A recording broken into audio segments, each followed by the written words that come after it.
Les marécages du Cameroun jouent un rôle vital pour les écosystèmes et les populations locales. Ils servent de refuge à une grande diversité d'espèces animales et végétales, assurant ainsi la conservation de la biodiversité. Pour les communautés locales, les marécages sont une source de subsistance essentielle. Ils fournissent du poisson, des plantes médicinales et du bois de construction, tout en protégeant les zones côtières contre les inondations et l'érosion. Les marécages sont importants pour l'écosystème camerounais parce que c'est d'abord le lieu où l'homme tire les substances vitales pour sa substance.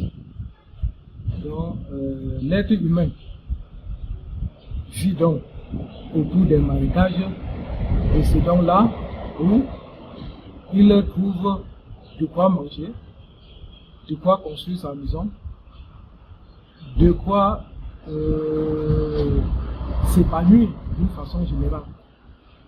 Donc, nous constatons donc que les marécages contribuent à l'épanouissement de l'être humain.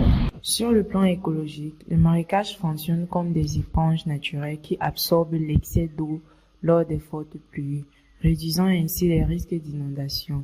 Ils filtrent également les polluants, purifient ainsi l'eau avant qu'elle n'atteigne les rivières et les océans.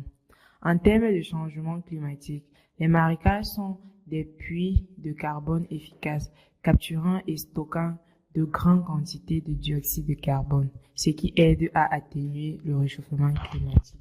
Les marécages jouent un rôle crucial dans l'écosystème et pour les communautés locales au Cameroun. Dans le cadre des ressources alimentaires, les marécages fournissent aux communautés locales une source importante de nourriture, notamment du poisson, des fruits et des légumes. Pour les ressources naturelles, les marécages sont une source de matériaux de construction, c'est-à-dire du bois et des ressources, des plantes médicinales et des produits artisanaux. Au niveau de la régulation des niveaux de l'eau, les marécages permettent de régulariser le niveau de la nappe phréatique, ce qui est essentiel pour l'agriculture et l'environnement en eau potable. Parlant de la biodiversité, elle est à plusieurs échelles. Il y a l'échelle biologique et l'échelle écologique, c'est-à-dire environnementale. C'est dans ce cadre que les marécages contribuent à la biodiversité en prenant part des variantes des systèmes écologiques disponibles sur notre planète. Sur le plan de la régulation hydrologique, les marécages, en étant une source de retenue d'eau, concourent à fournir la matière première hydrique aux végétaux par période sèche, permettant ainsi une meilleure production agricole. Sur le plan de la séquestration de carbone, les marécages offrent une très grande opportunité aux espèces de pouvoir stocker une majeure partie du gaz carbonique sous forme de carbone, contribuant ainsi à enrichir la biosphère en matière organique nutritive. Les marécages camerounais sont menacés par la déforestation, souvent causée par l'expansion agricole et la coupe de bois, la pollution issue des activités industrielles et domestiques, ainsi que les déchets plastiques, contaminant ces écosystèmes fragiles. Les projets de développement infrastructurel, comme la construction des routes et d'habitations, empiètent également sur les zones marécageuses. Déjà, parlant de la biodiversité, elle est à plusieurs échelles. Il y a l'échelle biologique et l'échelle écologique, c'est-à-dire environnementale. C'est dans ce cadre que les marécages contribuent à la biodiversité en prenant part des variantes des systèmes écologiques disponibles sur notre planète. Sur le plan de la régulation hydrologique, les marécages, en étant une source de retenue d'eau, concourent à fournir la matière première hydrique aux végétaux par période sèche, permettant ainsi une meilleure production agricole. Sur le plan de la séquestration de carbone, les marécages offrent une très grande opportunité aux espèces de pouvoir stocker une majeure partie du gaz carbonique sous forme de carbone, contribuant ainsi à enrichir la biosphère en matière organique nutritive. Le changement climatique entraîne une augmentation des températures et des modifications des régimes de précipitation, ce qui peut assécher certains marécages ou entraîner leur submersion permanente. Cela perturbe les habitats naturels et affecte les espèces qui dépendent de ces écosystèmes pour survivre. Pour la simple raison que sur le plan de la santé, quand il y a trop de pluie, les insectes nocifs, les insectes dangereux se développent. Quand il y a également trop de sécheresse, c'est l'occasion pour les œufs de certains insectes d'éclore et de gêner suffisamment les êtres humains que nous sommes. Maintenant, changement climatique et impact sur le marécage.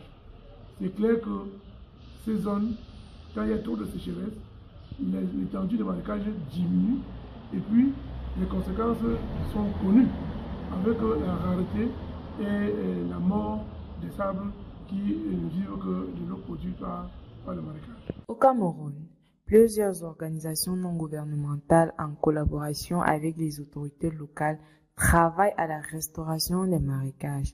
Des projets de reboisement et de campagnes de sensibilisation sur l'importance des marécages sont en cours. Les programmes de gestion communautaire impliquent les populations locales dans la protection et la surveillance de ces écosystèmes. La protection et la restauration des écosystèmes entrent dans les stratégies gouvernementales depuis bon nombre d'années. Dans ce cadre que les organisations de la société civile comme l'OCDD œuvrent pour accompagner l'État camerounais dans la restauration des écosystèmes et en particulier des marécages. L'OCDD depuis un certain temps œuvre dans la légalisation des pépinières de palmiers raffia dans le projet de restaurer cette denrée de grande valeur qui est en pleine dégradation sur le plan national. La menace de disparition des marécages, la société n'est pas restée indifférente. Des initiatives sont prises ça et là en vue de les revitaliser. L'OCDD travaille en partenariat avec d'autres organisations de la société civile en vue de donner corps, de donner vie aux marécages. Seulement ces initiatives font face à deux principaux défis. Il y a d'abord le financement et la réticence des populations. Nous savons que pour revitaliser les marécages, il faut beaucoup d'argent qui n'est pas toujours à la portée des projets qui sont en œuvre sur le terrain.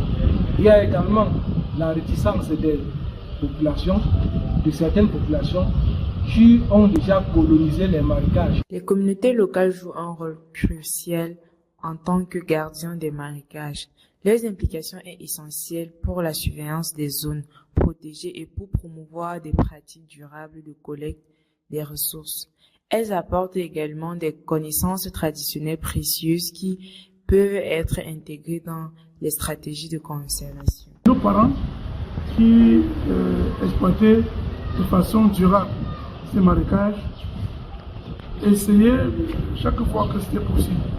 On prend simplement le cas des mamans qui allaient chercher de l'eau dans les zones marécageuses peuplées par les plantes raffiales. Chaque fois qu'elles trouvaient qu'il y avait des petits insectes sur l'eau, avec le revers de la main, elles essayaient simplement de pousser ces insectes et de collecter juste la quantité d'eau nécessaire soit pour leur bain, soit pour leur boisson, soit pour les usages divers. Alors, si on part de là pour dire que la situation d'hier était une situation où l'homme était inoffensif vis-à-vis de tout ce qu'on retrouvait comme peuplement, que ce soit les animaux, que ce soit la végétation au niveau des marécages. De nos jours, ce n'est plus toujours le cas. On constate qu'avec les migrations urbaines, c'est-à-dire que le fait que les gens ne trouvent pas du travail en ville et se rabattent au village, la principale activité que les gens mènent, c'est une exploitation sauvage des ressources qui sont dans les zones marécageuses. Donc on voit que ce sont des zones qui font face à plusieurs menaces. Ça peut être l'assèchement, l'exploitation sur l'exploitation ou les cultures de plantes vivrières et bien d'autres choses. Je pense qu'aujourd'hui que le gouvernement a retenu la préservation de ces zones-là comme une priorité, l'implémentation des actions qui sont menées par les organisations de la société civile, en l'occurrence l'OCDD qui, à travers les plantations raffiales, à travers les pépinières des plants raffiales, essaie, autant que faire se peut, de proposer aux populations une façon de mieux protéger ces zones-là Les initiatives de conservation intègrent les savoirs ancestraux des communautés locales, notamment en ce qui concerne l'utilisation des plantes et la gestion des ressources naturelles. Ces pratiques traditionnelles, combinées aux méthodes scientifiques modernes, renforcent l'efficacité des efforts de préservation. Ce que nous avons vécu sur le terrain avec l'encadrement des populations, c'est que les populations rurales savent très bien les bénéfices que procurent les marécages. D'abord, on sait que les marécages sont des zones qui, en saison sèche, permettent aux gens de trouver les herbes nécessaires à la pharmacopée traditionnelle. Par conséquent, ces herbes-là, ces zones-là sont précieusement entretenues. On ne permet pas que, actuellement, on vit même des conflits parce que des jeunes sans emploi qui sont venus des villes sont en train de vouloir surexploiter ces zones. Et les adultes qui sont localement considérés comme les propriétaires de ces zones-là essaient de dissuader les jeunes. C'est l'une des problématiques auxquelles on fait face. Mais sinon, en termes de connaissances locales, on peut savoir que depuis la nuit des temps, les parents ont toujours eu vis-à-vis des marécages une exploitation durable. La biochimie joue un rôle clé en analysant la qualité de l'eau, la santé des plantes aquatiques et les niveaux de carbone stockés dans les marécages. Ces informations permettent de mesurer l'impact des menaces environnementales et de développer des stratégies adaptées pour restaurer ces écosystèmes. D'abord, la biochimie est une science qui traite de la chimie des molécules vivantes. Dans le cas des espèces autochtones des marécages, il sera question d'étudier le métabolisme, c'est-à-dire la physiologie globale des espèces autochtones, afin de comprendre pourquoi elles s'adaptent à cet environnement de vie, de façon à ce que les actions à mener dans cet écosystème soient des actions positives qui permettront la pérennisation de ces espèces dans leur milieu naturel. Pour une protection durable, il est essentiel de renforcer les politiques de conservation, d'augmenter les financements pour la restauration des marécages et de promouvoir l'éducation environnementale. L'implication continue des communautés locales et des autorités est cruciale pour garantir la pérennité des marécages. Pour la protection des marécages, les mesures nécessaires pour ces protections, nous avons le système d'information géographique, c'est-à-dire en utilisant les drones, avec les images de haute définition, nous pouvons facilement créer des cartes détaillées et des cartes détaillées de ces marécages, permettant ainsi la surveillance et l'évolution d'identifier les zones vulnérables.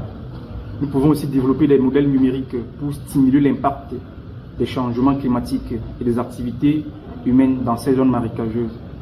Nous pouvons aussi utiliser les plateformes sociales, c'est-à-dire des réseaux sociaux, pour créer une audience ciblée des zones marécageuses et enfin de pouvoir mieux les cibler, pour pouvoir apporter facilement une amélioration à distance. Il est nécessaire de mettre en place des lois plus strictes contre la déforestation et la pollution des marécages, ainsi d'améliorer la surveillance des activités industrielles. Des incitations pour encourager des pratiques agricoles durables pourraient également contribuer à la protection de ces zones. Si on s'en tient au volet marécage, je pense que toutes les zones humides au Cameroun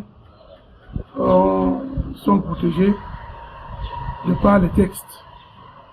Mais concrètement, me semble-t-il, il y a un problème au niveau de la mise en œuvre des différents projets prévus pour les zones marécageuses. Parce que la vision prévoit de mener des projets, d'encadrer les populations riveraines de ces zones-là, afin de leur donner les moyens nécessaires pour se détourner d'une destruction massive de ces zones. Je veux parler de la pollution, je veux parler de la surexploitation, je veux parler de l'assèchement. Mais, concrètement sur le terrain, on ne perçoit pas toujours des actions concrètes en faveur de ce qui est prévu par par les textes. Les marécages sont des trésors naturels qui jouent un rôle essentiel dans notre bien-être et dans la lutte contre le changement climatique. Les protéger, c'est non seulement préserver notre biodiversité, mais aussi assurer un avenir durable pour les générations à venir. Plusieurs actions peuvent être menées pour sauvegarder les marécages. La première action concrète, c'est la sensibilisation.